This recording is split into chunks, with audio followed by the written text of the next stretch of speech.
Well, welcome to camp, everyone. It is the 6th of May, and it is the first official/unofficial camping trip of the season. So I'm out and gonna try and engage in a little bit of landscape photography because that's why I'm here. I've already got a few spots picked out, sort of as subjects that I want to work with. Got the tent set up, and yeah, just gonna relax. Just enjoy a little bit of time away from civilization, and not that we have many real life responsibilities right now, but a little bit of time away from them as well. So it is almost dinner time. I'm gonna go sort that out, and we're gonna go from there. See you soon.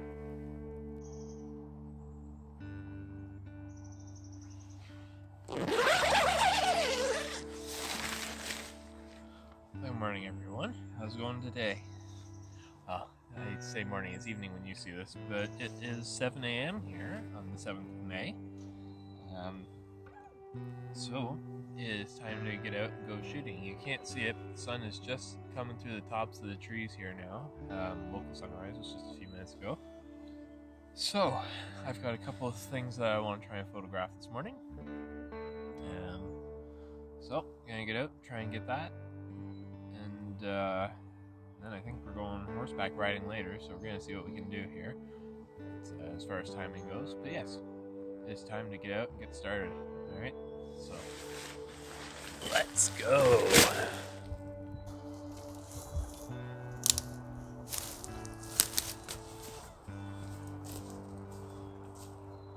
Just a quick little side note here before I carry on. It's kind of hard for you to see it here. I'm going to try... it's not readjusting. Anyway, what I noticed is when I'm looking up at the sky, and even in my scene here, the sun was just bouncing off a cloud directly overhead, because we have this kind of dull gray light here in the forest right now. But as soon as that sun lit up that cloud for just a moment, everything turned a light golden brown. It was a beautiful little thing to see. So I'm kind of hoping to get some more of that light here. I'm at my first potential subject, and it's one of those subjects. It's a tree, so it's an old tree that has unfortunately met a premature end. Basically, the reason why I've chosen this one is it was part of the row of plantation pine here in the forest, but for whatever reason, when it grew, instead of going vertical like this, it went this, and there's not much left of it at this point. There's the bottom 4 feet of the trunk on one side, and the split where it went off to the other side and kind of did like a snakes and ladders sort of deal. And then there's the remains of a small tree in front of it as well. So it's a bit of a cluttered, messy scene. So I don't know if it's going to work. But I'm going to try it anyway. I mean, that's the thing. You got to try these things. And especially if I keep getting more of that light coming through. So we're going to see what happens. So I'm going to kind of get the camera out and get set up here. And then you'll rejoin me then. Okay, so a good news, bad news situation here. So, the first thing I can say is the good news is I think I do like this subject, and I think I have a workable composition for it. The bad news is that I don't have the light for it. When I say I don't have the light for it, I'm not being whingy, I'm not making excuses.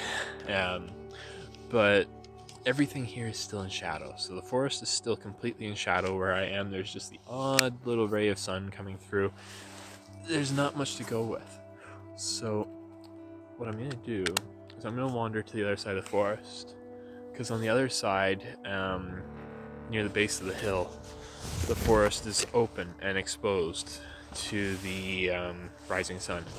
So I'm going to wander over there, catch the sunlight streaming through the thin part of the forest over there on a couple of my other potential subjects for this week, and then I'll come back over to here and get this subject when we actually have sunlight on it. So we're going to take another walk here. We're going to explore and go from there. Not gonna lie, I feel like I'm on some kind of a side quest hike. Just wandering along, trying to get to the far side of the forest.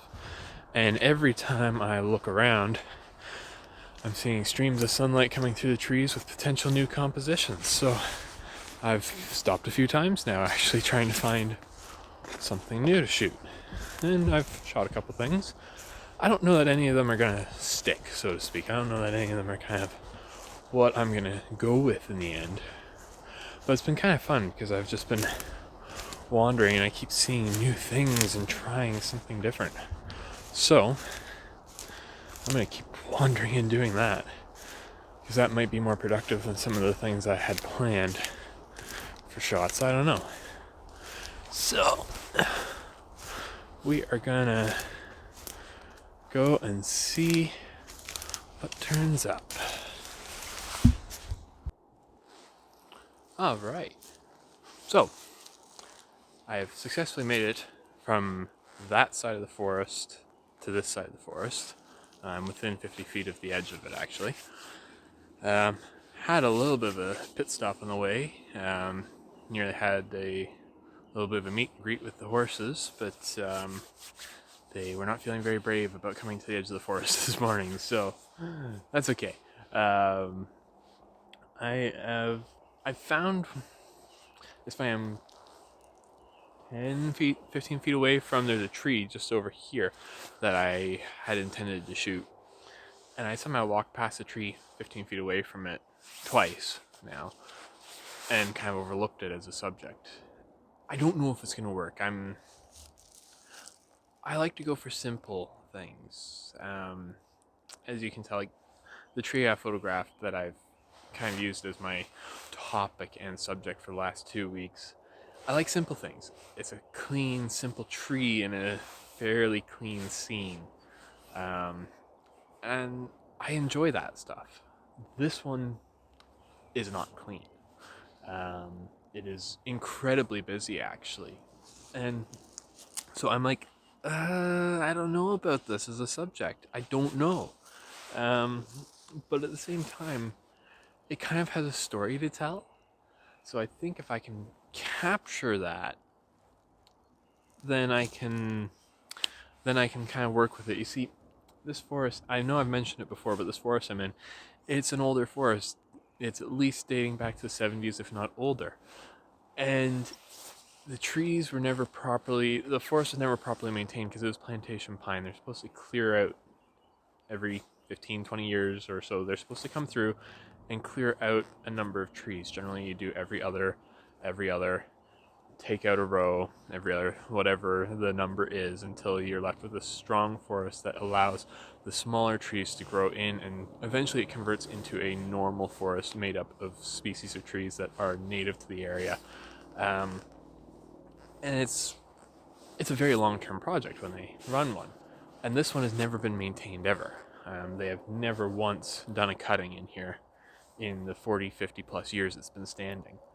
And so the trees are very, very tight. You can see how close the trees are behind me, whereas other plantation pine forests I've been through, the trees might be 10, 20, 30 feet apart, with lots of other growth in between that is coming up. So this tree that I'm seeing here, it's very unique in that it's kind of growing in a spot where you wouldn't have expected one to actually be able to grow at all, let alone get to the treetops.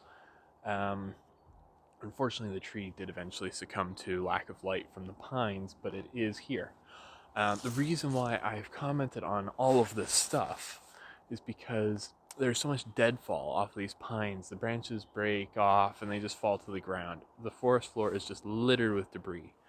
This tree is a bit like a deer and its antlers in the underbrush. It has collected all of this stuff. And this tree is just full of branches. There's so much stuff just sitting here in its branches, hanging off the ground and suspended. And so it has a bit of a story to it. And we're finally getting some light in here. I finally have sunlight on my subject. So I I don't know 100% that it's going to work for me. I don't know that I'm going to like the image. I don't even know if I'm going to be able to get the framing I want for it. I haven't even pulled the camera out yet. But I just have this feeling that it may work. The other thing is that the ground in front of it is very much littered with debris. There have been several trees that have actually fallen in front of it. So it's a very complicated, busy scene. So I'm going to be going with my personal favorite, the 24-70. And again, I'm going to be working around 70 mils. I just know it. Like, that's where I seem to work these days, 70 mils at 2.8. I have the 70 to 200 f4 with me as well, but I don't think that's going to work for me because I'd have to get so far back from the tree in order to make that work in this scene. Especially because at f4 you don't have as much of a depth of field buffer to play with. So I'm going to back it up a bit here and see what I get. So I've run into an interesting conundrum with my subject here, and I've actually tried both trees, just so you know. I've tried both of them. But I've run into an interesting conundrum, and I haven't actually put the camera on the tripod yet. I just freehanded it just to get an idea of the scene. But what I've run into is that the light streaming through the scene right now, it's shining on the ground in front of the trees, and on the ground and the trees behind the trees. And there's slivers and snippets on the subject, but not as much light on the subject as on the surroundings. So it's kind of tricky. And I kind of like it. I can kind of work with it in a way, but I don't know how well. I guess what I'm trying to say is I can use it to create mood because it's like, oh, there's this bright life-filled sunlight, life-bringing sun around this subject, but the subject is left in the dark and it's not getting that, which works because the subjects are dead trees. They are trees that have been dead for possibly many years. They are rotting, they have lost their bark, and so on. So it kind of works for them in a way because it's like you get that sense of the decay, but at the same time, a dark subject isn't necessarily what your eye goes to first. So it's kind of a tricky balance. I mean, an absence of light can draw the eye in too. So I have to do a little bit more playing with it. I'm going to put the camera on the tripod now. We're going to see what we get with it. But it's an interesting little play to work with here. All right. So I have shot both trees now on the tripod. I'm still not set on these compositions. I'm kind of liking the look. It's hard to tell on the back of the monitor on the camera. So I'm going to reserve final judgment for when I get the scenes into Lightroom. To give you an idea though, my settings, not that it helps anyone because every subject's different, so some days I wonder why I go through all the settings, but I'm shooting at 125th of a second at 2.8, mainly to try and isolate the trees in the scene a little bit by blurring the background out, and ISO 100. So pretty basic, honestly. Fairly easy settings to remember. And yeah, so we're gonna see. It works. And we're gonna see how it looks on the monitor when I get them back to the house. But yeah, it's not quite how I had envisioned the scene. I had envisioned something with the light more on the subject and less on the surroundings, which is a little bit silly of me, I'm sure. I'm starting to think I've almost exhausted my possibilities for some parts of this forest, because I've been walking through this forest a lot the last few weeks, so I've covered a lot of the ground. So I'm starting to think that I've kind of exhausted some of my possible subjects, and I know you put 10 different photographers in the same area and each one will find 100 different things to photograph. And there are some things that I've got my eye on that I want to photograph. There's a tree that's just starting to bud out and I'm thinking that might be a good subject. It's in an area that doesn't really get light, so in a way, it's easier to shoot it because I don't have to worry so much about where the sun is. So I'm going to be checking it out. It's just, I haven't got around to it yet. I'll be honest, I haven't got around to it. Anyway, I'm starving. Everyone is reminding me that I need to have breakfast via text at this point. So I'm going to head out, have breakfast, go do some riding, and carry on with my day. So I'm going to catch you all later on, but boys and girls, ladies and gentlemen, see you soon. And don't forget to like and subscribe. Hope you enjoyed the video. Hopefully I was able to make it a little bit interesting. Today was kind of a bit of a weird day for me. We're going to see. Anyway, catch you all next week. Bye for now.